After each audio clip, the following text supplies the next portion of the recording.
Sir, paano po maglagay ng checkout price basket sa TikTok? Mag-start pa lang po, please. Sana po mapansin.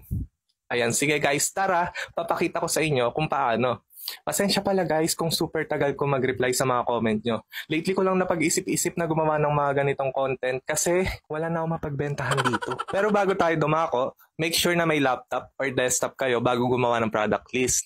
Kasi much better at higher chance na ma-approve ni TikTok yung product list na gagawin nyo kung dun kayo gagawa. Bakit? Mas makikita nyo dito ang more accurate na requirements for product listing. For today's video, example natin ay mag-a-add product tayo ng Ukay Children Shirt. For sure, meron naman na kayong account sa TikTok Shop Seller Center. So, assuming na meron na nga kayo nito, open nyo lang yung website, Asia Seller, Philippines, then log in your account. Then punta kayo sa product section, Manage Products. Makikita nyo na dito yung Add New Product.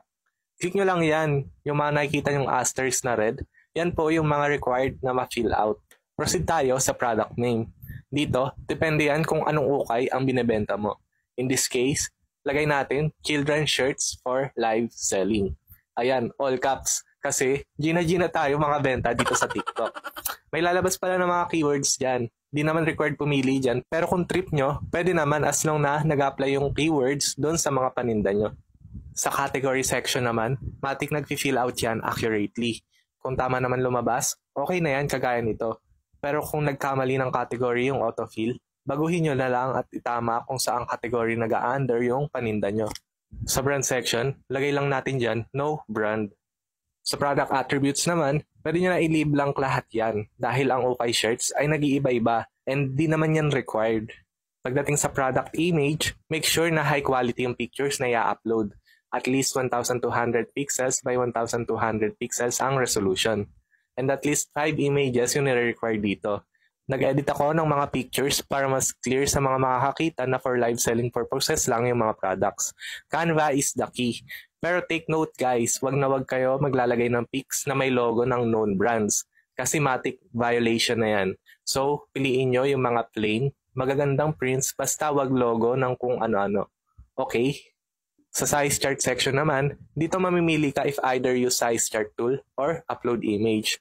Usually, nakikita natin picture lang guys. Parang wala pa ako nakita gumamit ng size chart tool dito. Anyways, Google is the key. Search lang natin children shirt size. Pinili ko lang yung pinakasimple at pinakamadaling intindihin ng mga buyers. Salamat talaga kay Google, nakapagpasa na naman ako ng homework sa video section. Optional naman yan. Kung gusto nyo syala, pwede naman. Proceed tayo sa product description section. Dito guys, literal na copy-paste lang sa ibang sellers or Google. Required dito at least 500 characters. Copy lang ng copy pero guys, basahin nyo pa rin at gamitin pa rin isip kung maganda ba ang pagka-construct. Huwag yung copy-paste lang ng copy-paste. O ayan, kung makikita nyo, pinaparaphrase at nag-iiba ko ng copy-paste words. Diba? Pasado na tayo sa plagiarize check. Para na tayong si Mr. Bean. Dito sa sales information section, enable lang natin variations dahil need natin ng iba-ibang pricing. Lagay lang natin sa variation name ay prices.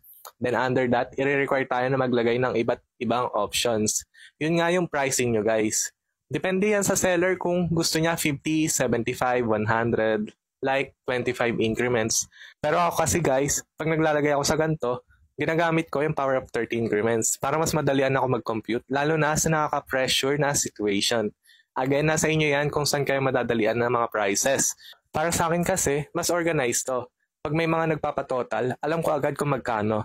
At pag may nang babarat, alam ko kung anong rule susunurin ko. Balik tayo sa kanina. Required din na may pick each options. Kaya uploadan natin lahat. Make sure na iba-iba yung ilalagay nyong pictures dyan. Kahit raw pictures lang nung each shirts, okay na yun. As long na high quality pa rin.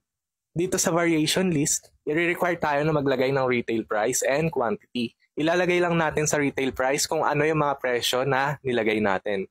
In this case, 15, 30, 60, so on and so forth. Sa quantity naman, pwede nyo yan isa-isahin. Pero much time efficient kung mag-batch edit na lang kayo. Leave blank lang ang retail price dahil dapat iba-iba yan. Then say quantity, 300. Nakita nyo guys, lahat naging 300. Sa seller SKU, no need, so hayaan nyo lang yan. Next section is yung parcel weight. Again, Google is the key. Gano'n nga ba kabigat ang isang children's shirt? Do your research kasi. Mag-research kasi kayo. Sandali, ito na nga oh. Open lang natin yung Google search natin. Children's shirt weight. Ayan, may lumabas. Okay, browse natin. 60 to 120 grams ang sabi. Lagay natin 75 grams para somewhere in the range. Sa product dimension, optional lang din yan. Wala naman tayo paggagamitan yan dahil no need i-box yung items, more on weight lang ang clothing. So we can leave it blank. Then sa delivery option section, default lang natin yan. And depende yan sa inyo kung gusto or ayaw nyo magpa-COD guys. For example ako, okay lang naman sa akin so i-on ko na lang. Then okay na. Submit for review na natin yan. Wala pa 1 minute nung nireview ng TikTok Shop. Na-approve na agad yung product listing natin.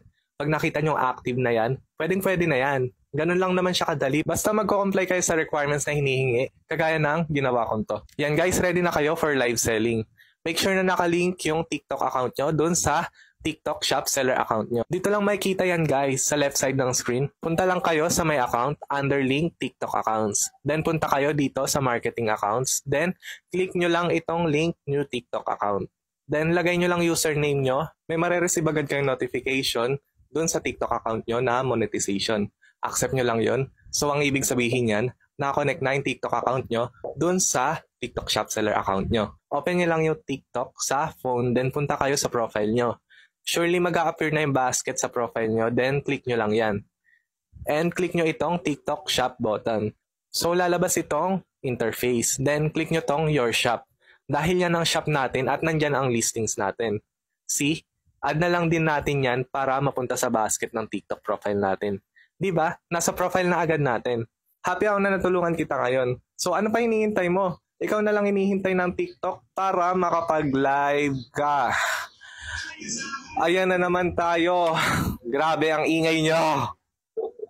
Ingay. Happy ako na natulungan kita ngayon. So, ano pa hinihintay mo? Ikaw na lang hinihintay ng TikTok para makapag-live ka. Kung na-appreciate nyo tong video na to, make sure to follow me for more videos like this.